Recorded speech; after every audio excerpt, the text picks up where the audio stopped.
క్రీస్తునాథునింది ప్రియ సహోదరి సహోదరులారా, ఈనాడు మన ధ్యానాంశం ఏమిటి అంటే, క్రీస్తు ప్రభు ఆనాటి ప్రజలకు పరలోక రాజ్యం గురించి ఎన్నో ఉపమానాల ద్వారా వారికి బోధించి ఉన్నారు.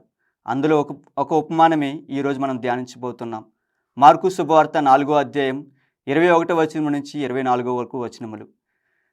ఎవరైనా దీపమును వెలిగించి దీపస్తంభం పైన ఉంచిన కానీ, గంప కింద కానీ, మంచం కింద కానీ ఉంచరు కదా అంటున్నారు.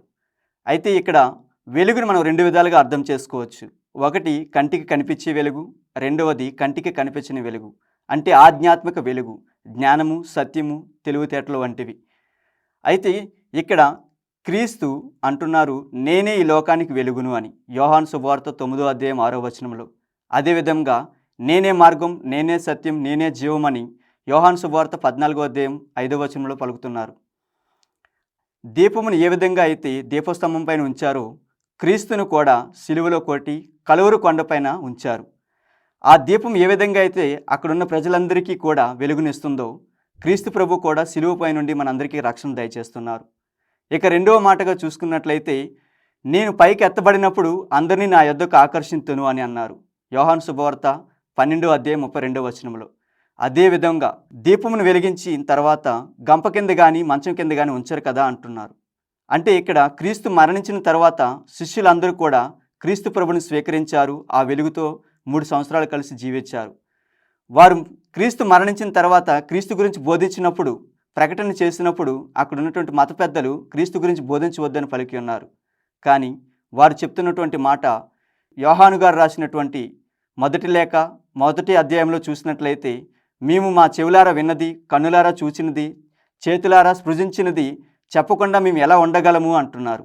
మరి ఈనాడు మనందరం కూడా శ్రీసభ ద్వారా ఆ వెలుగును స్వీకరిస్తున్న మనం ఆ వెలుగుకు సాక్షులుగా జీవిస్తున్నామా? శిష్యుల వలె మనం కూడా ఆ వెలుగు గురించి ప్రకటన చేయగలుగుతున్నామా లేదా అనేది ఆత్మపరిశీలన చేసుకోవాలి. ఎందుకు అంటే క్రీస్తు అంటున్నారు, నీవు ఏ కొలతతో అయితే కొలుస్తున్నావో అదే కొలత నీకును కొలవబడును అని. ఈ లోకంలో ఉండగా నీవు దేవుని గురించి తెలుసుకోవటానికి ఆరాటపడుతున్నావా లేదా? తెలుసుకున్న దేవుడిని ఇతడికి చాటి చెప్తున్నావా లేదా? దేవునికి సాక్షిగా ఉన్నావా లేదా అన్నది మనం ఆలోచించుకోవాలి. ఎందుకంటే ఈ లోకంలో ఉండగానే నీవు ఏం చేస్తున్నావో పరలోక రాజ్యంలో కూడా నీకు అదే లభిస్తుంది. మనం చూడవచ్చు లూకా శుభవార్త 23వ అధ్యాయము 42వ వచనంలో, క్రీస్తుతో పాటు సిలువపైన ఉన్నటువంటి దొంగ క్రీస్తు నిజమైన దేవుడని ఒప్పుకున్నాడు. కాబట్టి క్రీస్తు వెంటనే అన్నారు, నేడే నీవు నాతో పాటు పరలోక రాజ్యంలో ఉంటావు అని. మరి మనందరం కూడా పరలోక రాజ్యానికి అర్హులమా కాదా అన్నది ఆత్మపరిశీలన చేసుకోవాలి. ఆ వెలుగును మనందరం కూడా చాటి చెప్పడానికి సిద్ధంగా ఉన్నామా లేదన్నది ఆలోచించాలి. కాబట్టి ఈనాడు ఈ ధ్యానాంశాలను మనం మనసులో ఉంచుకుంటూ, మన అనుదిన జీవితంలో వాటిని మలుచుకుంటూ దేవుని ప్రార్థించుదాం. దేవా, నీ యొక్క వెలుగును చాటి చెప్పుటకు, నీ వెలుగులో నడుచుటకు మాకు కావలసినటువంటి ఆత్మధైర్యాన్ని, శక్తిని, జ్ఞానాన్ని దయచేయమని ఈ యొక్క వాక్యాల ద్వారా దేవుని ప్రార్థించుకుందాం. ఆమెన్.